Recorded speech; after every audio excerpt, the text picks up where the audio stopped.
Good morning.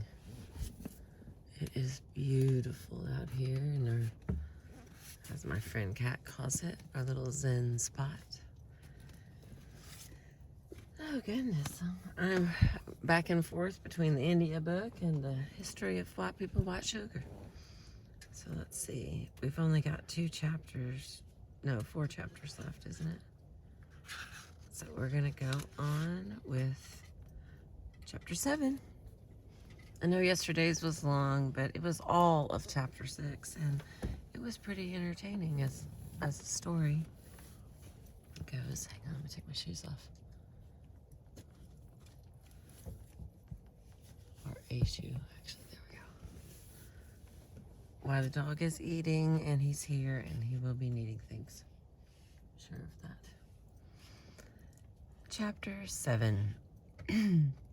Unqualified to teach in government colleges because of his third-class marks, Satyam had only been able to find work in temporary high school teaching jobs at private schools owned by communists. He went, while he is eating, he went wherever he was offered a job, leaving Mania Mama and the children with his father. By now, he had fathered a third child, a daughter, whom Mania Mama had named Shri Devi. After 2 years of teaching here and there, he received an offer from the party to move to Guntur and take up the editorship of a new youth magazine. Rama Rao couldn't believe that Satyam would be foolish enough to quit his job with 3 children to take care of, but he went ahead. He agreed once he was sure that it was an unsalaried position. He had decided never to accept salaried employment from the party, having seen how the party treated their full-time activists, regularly withholding their allowances until they were forced to beg for a little to live on.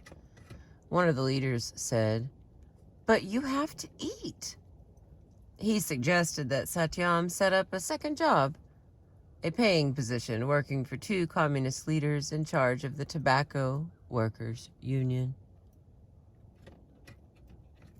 They need an office assistant. Your main job will be reading the newspapers every morning and giving them the gist. They are busy and don't have time to read papers. They also need someone who can make coffee and book train tickets when needed. Satyam declined. Instead, he got himself a job teaching history at Ravi College, a private college owned by a communist named Don. Don paid Satyam 1 rupee per day, barely enough to buy a meal. Half starving, Satyam went to work for the magazine. He named it Youth, Yuvajana. Even though the magazine was entirely Satyam's work, the party made him answer to one of his batchmates from AU, a Brahmin with an MA in Telugu literature. This man wrote nonsensical articles that read as if they were written by a 5-year-old, and Satyam would have to rewrite them.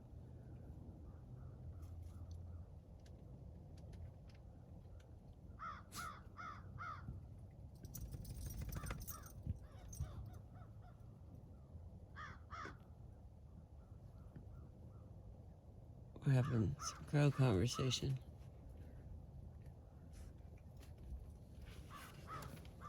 Are you okay, Pat? Is everything okay? We okay? You're not hungry anymore, huh?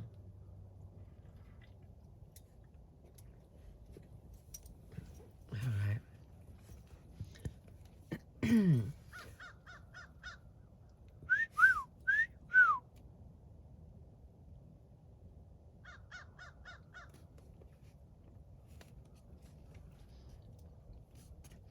While working at Yuvajana, Satyam adopted a pen name Sivuda. Sivudu. There we go. Meaning Shiva, the austere god with blue skin and 3 eyes, dressed in a loincloth of animal hide, adorned with ashes, garlanded with a cobra, the god who lives in the cemetery. All right, let me try to go through that again, because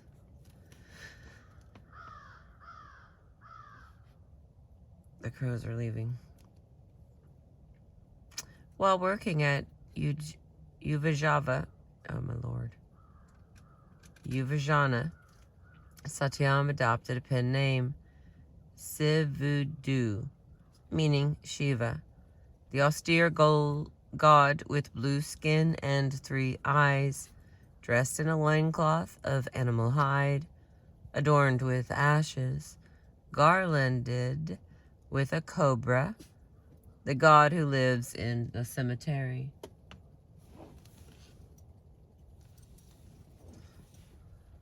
As Sivudu, he wrote an open letter to the President of India telling him to get out of Nehru's way. Nehru wanted to pass the Hindu Code Bill, a uniform set of rules to govern marriage. Do you need out? You want out? Okay, just come back, all right? Don't make me hunt you down. There goes the dog. I guess I could just leave the door open and then he would come back on his own. That's the theory anyway. All right.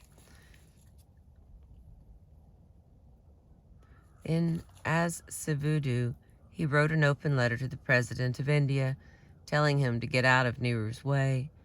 Nehru wanted to pass the Hindu Code Bill, a uniform set of rules to govern marriage, divorce, inheritance, adoption, and like matters among Hindus. It was a chance for oppressed Hindu women to finally get some rights, at least on paper.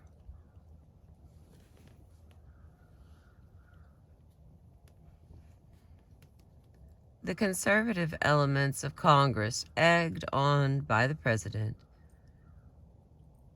Rajendra Prasad, in his fight with Nehru over this bill, they went so far as to campaign to change the form of government from a parliamentary model to a presidential one in order to transfer authority over legislation from the prime minister to the president. Satyam's open letter was wildly popular.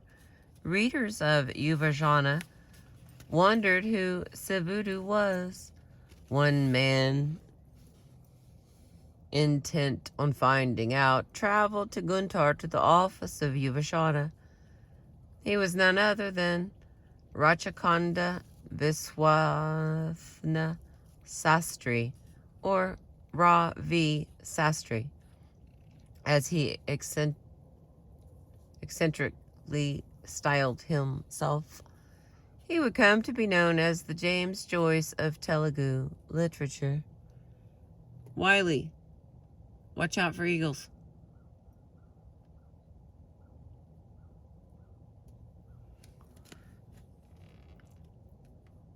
After heaping praise on Satyam, Sastry went back home and sent him a set of 6 stories to be published in the magazine.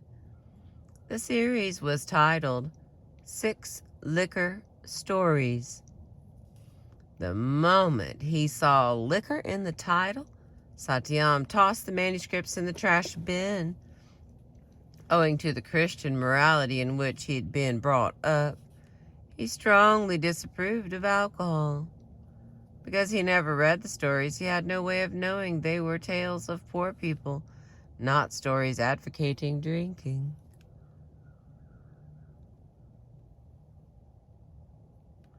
Rejected by Yuvashana, Sastry sent his stories to another magazine. His 6 liquor stories became classics of Telugu fiction. If Kafka had sent Satyam his Metamorphosis, Satyam would surely have thrown it away, asking who needs to read about a dirty cockroach. Within a couple of months, it became clear to Satyam that Yuvashana had been launched by the right-wing faction of the Communist Party to get the youth on their side in case of a split, after which it would survive as an organ of their new party. He quit. He concluded it was time to forget about politics and find a proper job. And then there was Rama Rao nagging him. His adoring friend had from time to time been openly critical of Satyam's attitude toward his family. Rama Rao had special sympathy for the long-suffering Mania Mama. Why does she have to live under other people's roofs? You are her husband. Her children are your children. Get yourself a job and take care of your family. Shortly after, Carey came to see Satyam. Carey had passed his BA, undergone a 2-year training program in sports coaching, and was now teaching physical education as an assistant director in the sports department at the medical college in Warangal. He had come with a message from Sitharamaya. Oh, there comes my friend. All right, all business has been handled. Awesome, he's a good boy. Okay, hang on just a second.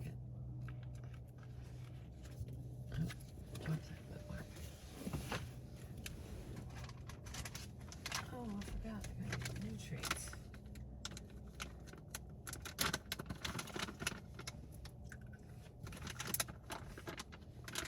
He is a good dog. He's a good boy. He came back. That's the part that's the best. He came back. He's a good boy. He didn't get eaten by needles. You see, watch for needles and didn't get eat. That's my friend. I know. I've been training on eagle safety for a really long time. Sometimes they're just buzzards, but he doesn't know. They get pretty close. But there really are eagles. He really does have to watch out. He looks like a random animal. So only an eagle would want him, I suppose. But here we go. Within a couple of months, it became clear to Satyam. Oh, wait a minute. I said that already. Get yourself a job. Take care of your family. Shortly after Carey came to see Satyam, Carey had passed his BA, undergone a 2-year training program in sports coaching, and was now teaching physical education as an assistant director in the sports department at the medical college in Warangal.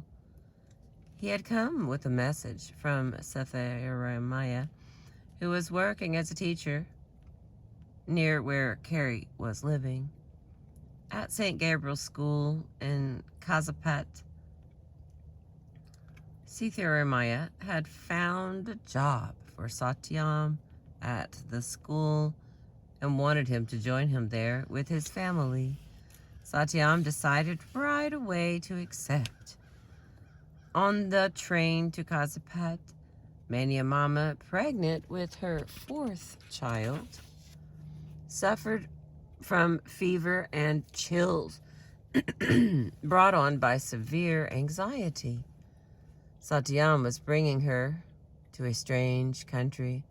Kazapat is in Telangana, the Nizam's old realm, where she knew no one. Can he provide for us in that place, or will we simply starve and die? Indeed, to Satyam and his family, Kazapat was a foreign place. People spoke Telugu, but a dialect of Telugu they could hardly understand. and some people spoke a different language entirely. Men had beards, and women wore black garments that covered them up from head to toe. The people had blood-red tongues from chewing pan, a mixture of fragrant and stimulating ingredients wrapped in betel leaves, betel leaves. And the streets and walls were splashed with red spit. When they arrived, many mamas still couldn't stop shivering. The children, too excited, flitted around the station like butterflies. Carrie came to receive them at the train station. He hired 2 rickshaws, which went trundling downhill so fast the children started screaming as if they were on an amusement park ride. They stopped in front of the house that Sitharamaya had found for Satyam. Carrie helped unload the family. Sitharamaya, beaming, came over to welcome them. His own household was right next door, and now included not just Anasuya Mama and her children, but his own. Karuna, Chandu, who had come to live with him the previous year when their mother found a job as a warden of girls' hostel in Kankanada and couldn't take them with her. Now here we are, Sitharamaya said to Satyam. We must start planning our activity. Satyam told him, I just want to rest. A few months before, at the SFI state conference, Satyam had met his old classmate, Panchati, excuse me, who asked him, why don't you move to Srikakulam? We are leading a movement there very soon. He told Panchati the same thing he told Sitharamaya. No, I want to find a job and live with my family. Satyam had been occupied with political movements since he was 11. At 31, his mind and body needed repose.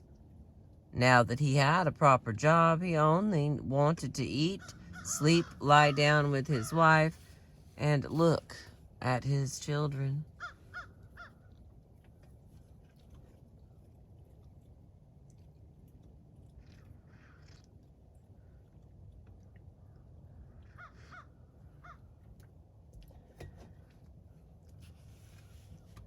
In Telangana,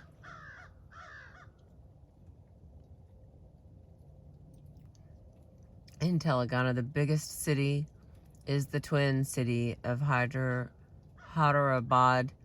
Secunderabad, which was the capital of the erstwhile realm of the Nizam and later of the state of Andhra Pradesh. In little parentheses here it says, as I write, the state is being re-divided. And I continue. The second largest city is Warangal, which consists of not twin, but triple cities. Warangal, Hanamakonda, and Kazapet. After Hyderabad, Warangal is the greatest educational center in Telangana. People come from all over the region to go to school there. The St. Gabriel School for Boys in Kazapet was the most prestigious boarding school in Warangal. All the students there were sons of rich landlords or Muslim aristocrats, men who had held titles of Dora, Nawab, or Jagirdar under the Nizam. Excuse me. At St. Gabriel, starting in the summer of 1962, Satyam taught English. Telugu, and social studies. A week after he started, the principal called him into his office. He asked him if he was settled, how he liked his house, and whether he cared for the job. Then the principal told him he had walked past Satyam's classroom the other day. In a hushed and thoughtful voice, he said in English, "It was something like an ocean. It was silent, and then I heard roars of laughter like waves crashing on the beach, and then the silence again." He'd heard Satyam's class alternately paying attention to his lesson and laughing at his jokes. The principal was pleased to have Satyam at St. Gabriel. Satyam, too, was pleased to be there. In the 7 years they'd been married, Satyam had never provided Mania Mama with either a home or his own company. Now that they were finally together, she realized how happy life could be. Though she had little education herself, her goal in life was to educate her children. When Siddhartha was 6 and they were living with Prasanna Rao, he couldn't go to school because he had no clothes to wear. Now, she was able to buy him a school uniform and textbooks and pay the fees to send him to St. Gabriel. And Anupama was sent to the St. Gabriel Sisters School, Fatima Girls' School, where she was first in her class. The children thought their father owned St. Gabriel's School. It amused him to see little Anupama walking the school premises. How proud her gait was. She walked like a little princess. In no time, Satyam grew close to his students. They liked to spend time with him at his house or under the mango trees. He directed the school play. The Catholics were delighted with his services. But only after 3 months, his family's tranquility was broken. At 5 a.m. on October 20th of 1962, the Chinese army fired heavy mortars and artillery on Indian troops at the border, decimating 2 brigades in merely 4 hours. The strike was launched in retaliation for India's advances into Chinese territory after the Chinese government put down the 1959 uprising in Tibet. The Chinese went on to attack another Indian position, bombarding India's 7th Brigade out of existence.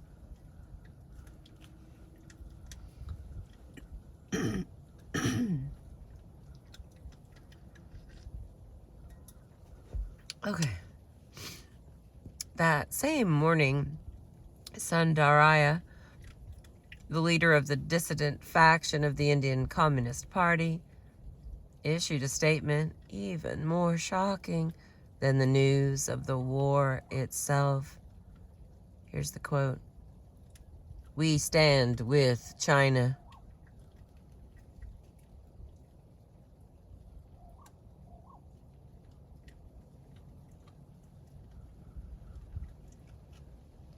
I see you.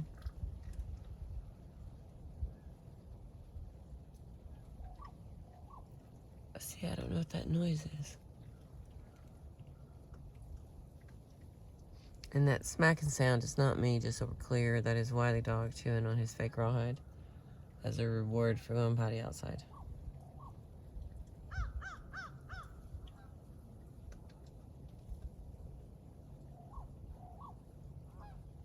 Do you hear that little sweet one? Or maybe you can't hear it. It's like a... It's not that. It's like a little sweet sound. Nope, not that one either. It's noisy here this morning. All right, let me try to stay on task here. We got some pages to kick through. How can anyone support an enemy country? Sundaraya explained that in a war between a socialist state and a capitalist state, true communist must take the side of the socialist state. Hey, you're right. So it was their duty to defend China. The statement split the Communist Party in two. Within hours of its being issued, supporters of the dissident faction, thousands of communists all over India, were rounded up and jailed without trial on charges of sedition. These events shattered Mania Mama's dream of a peaceful life.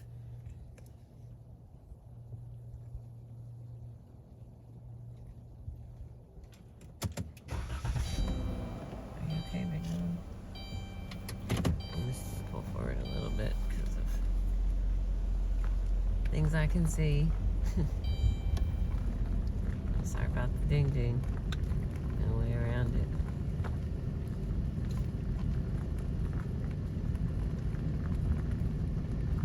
It's like we're riding together. There we go.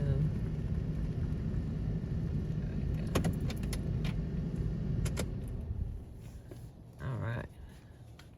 Let's heat my phone up. Alright.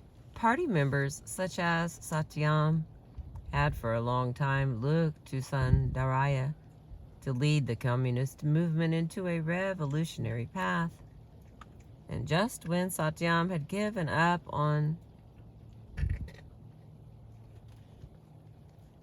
still the dog.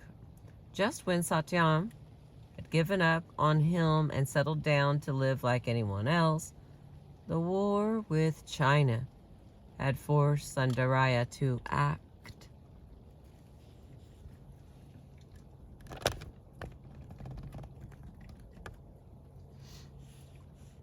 Now a great historical task had fallen to Satyam. The leaders of the pro-China faction were all in jail. In Warangal, also the dissident leaders had been locked up. Satyam and Setharamaya were both spared. They were not known to police in Telangana. It was up to them to spread pro-China propaganda and try to win over the masses to the calls of revolution, to lay the groundwork for a new party that would be ready to take action as soon as its future leaders were released. Satyam somehow got hold of a banned English language pamphlet on the antecedents of the war and sat up through the night translating it into Telugu. He sent it to a sympathetic printer who rushed the little booklet into press. The pamphlet set out to show that not only should China be defended as a socialist state, but it was also in the right in the border dispute. Both the United States and the USSR had egged India on, even after the Chinese had repeatedly sought a diplomatic solution. Equipped with that booklet, the two teachers entered the campuses of the Regional Engineering College, REC, in Kazapat, and Kakatiya Medical College, which is KMC, in Warangal City. The majority of students in Warangal were from families who had taken part in the Telangana armed struggle and who still had communist sympathies. It was easy to approach them. Warangal also had many workers. The Azam Jahai textile mill was there, and Kazapet was a major railway junction.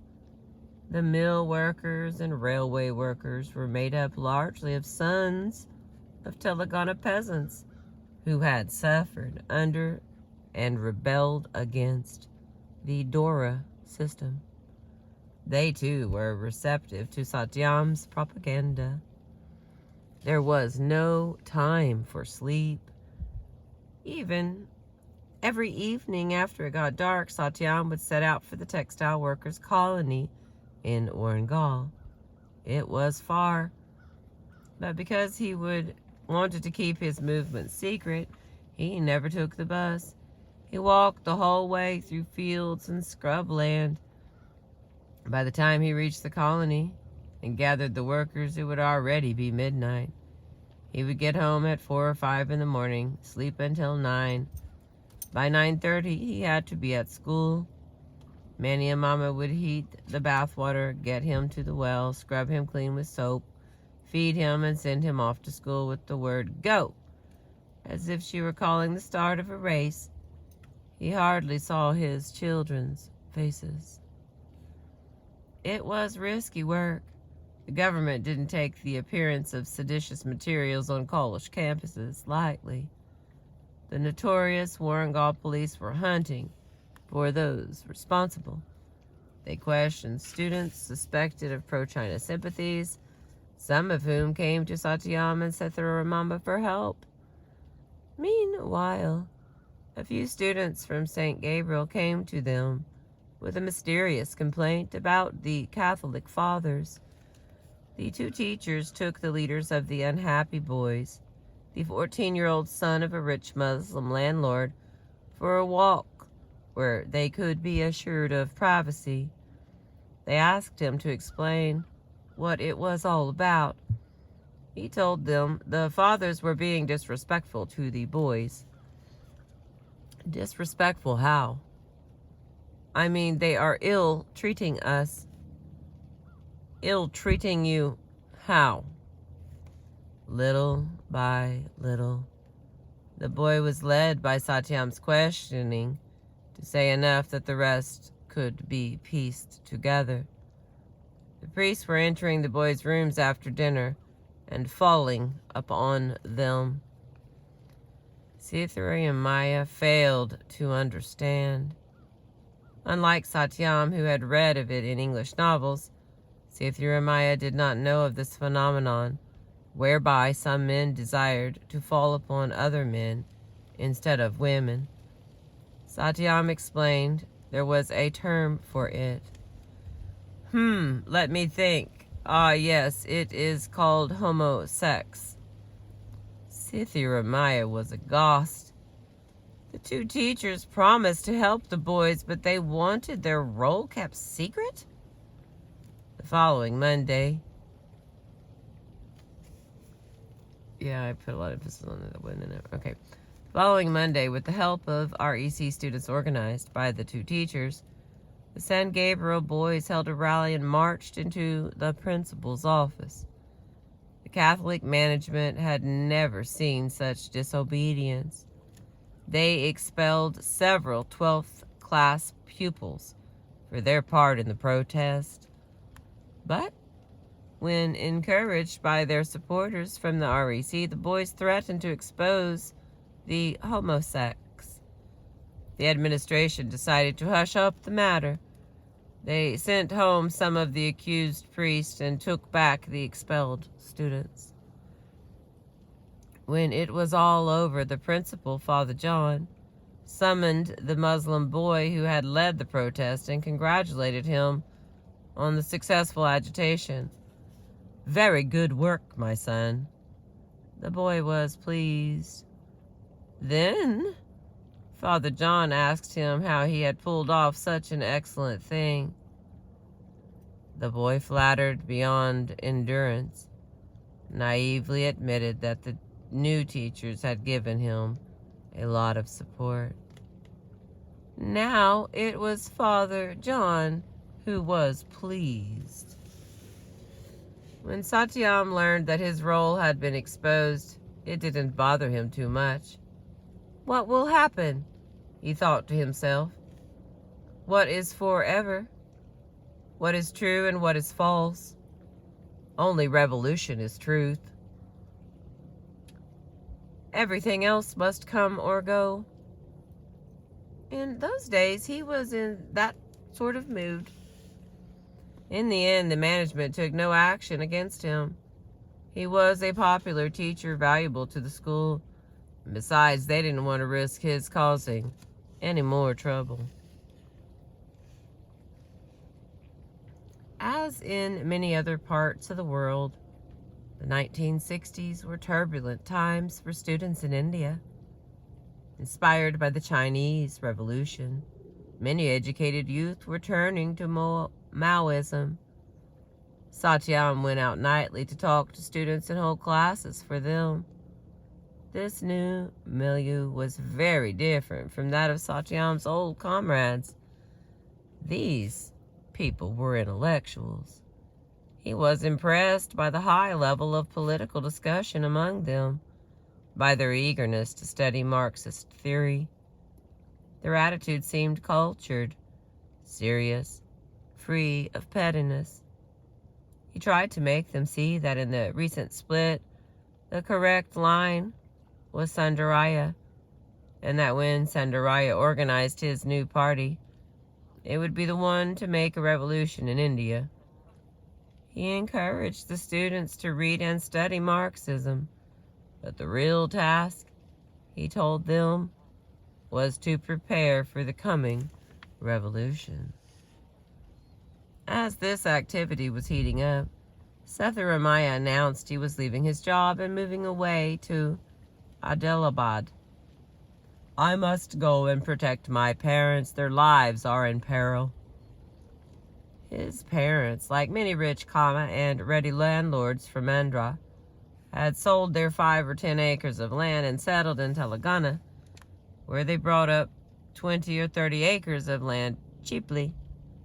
They came under attack by Telangana landlords who resented this encroachment. Sethuramaya assured Satyam, "Don't worry, I will visit every 10 days. When I do, you can give me a report on the activity and we will plan everything together." Sethuramaya did come back for a time to help campaign for the by-election, but that was about to be held to replace a minister who left office unexpectedly. Amkar, the communist leader in town, was campaigning from his jail cell.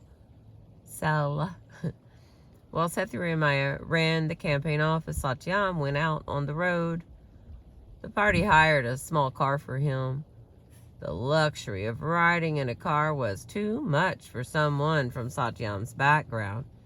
He felt too embarrassed to ride in the back seat. Instead, he sat beside the driver in a dirty khaki uniform and pretended to be a repairman. He claimed this was a ruse to evade police.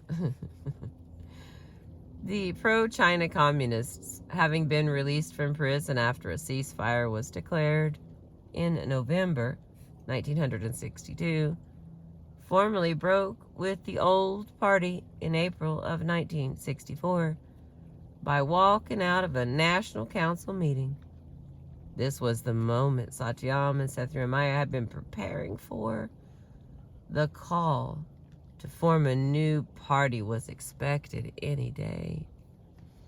Because of the organizing Satyam had done in Warangal, the pro-China leaders had solid support in the medical and engineering colleges, where students had split from the SFI to form a new student union loyal to the dissidents.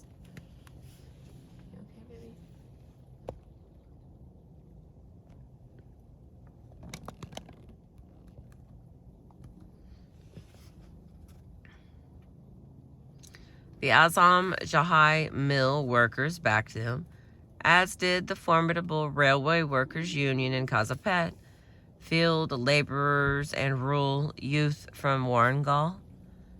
Jangaon and the neighboring villages had formed village committees supporting the pro-China faction. Upon his release from jail, Sundaraya had paid tribute to the young activists who had built up the new party in the leadership's absence. He told them, "We conceived the idea of Marxist party. We gave birth to it and went away to prison, abandoning the infant on the streets. It was you who picked up that baby, you who cared for it and nourished it." In July of 1964, the dissident leaders and their ardent followers from the four corners of the country gathered in Tenali to hold the new party's founding conference. It was to be called the Communist Party of India, Marxist or CPI-M, to distinguish it from the old, degenerated, revisionist CPI. Some 100,000 of the old party's 175,000 members quit to join the new one, the truly Marxist one. When Satyam went to the conference, he was shocked to discover that the leaders had no program to show the members, not even in draft. He had expected to be told what the party stood for before being asked to join. The leader's attitude was, "First become members of the party, and then we will tell you its program." What were they hiding? Sandraya, having praised the hard work of younger activists such as Satyam, now brushed them aside in choosing leaders of the new party. Instead, he chose two old men. One was Jyoti Basu, the son of a wealthy Bengali Brahmin family who had studied in prestigious schools in England, and the second was another Brahmin, an ex-congressman from Kerala, EMS Namboodirapad.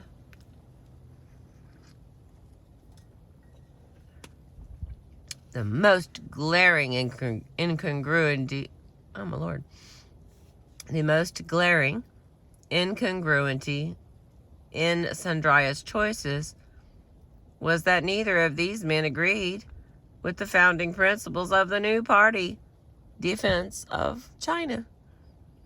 These old Brahmins had opposed the split, were the last to quit the old revisionist party. But Sandraya wanted those men for their prestige, to accommodate their politics. He had to avoid producing a draft program. Sitharamaya's request for membership was turned down. The new party didn't want him any more than the old one had. Sandraya did not approve of Sitharamaya's extramarital affair. Satyam joined the party, despite his misgivings. It was useful to have a party affiliation to carry out his own activities. But his hopes now turned to the movement his old AU classmate and comrade, Panchati, had invited him to help build a few months before he had moved to Kazapat. There was unrest in the tribal areas of Srikakulam, not far from Vizag. The tribals were forbidden by the forest and revenue officials to live off the forest as they had always done. And when they went out into the plains, like Satyam's grandparents, and tried to cultivate land, they too were cheated out of it by moneylenders and landholding castes. Deprived of any means of living, the tribals were ready to revolt. Satyam planned to remain in Telangana with the aim of helping his friends from afar when the time came, and possibly starting something similar in the forests of Adilabad in the northern part of the region. And that is the end of chapter 7. So we have 2 chapters left. And here's a quick flash of what we're reading for anyone who needs to know. He's an inquiring mind and needs to know.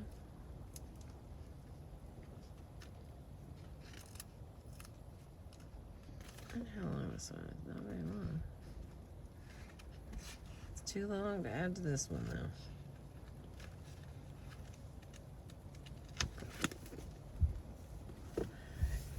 Thank you for sharing a morning sunrise with me. I appreciate you.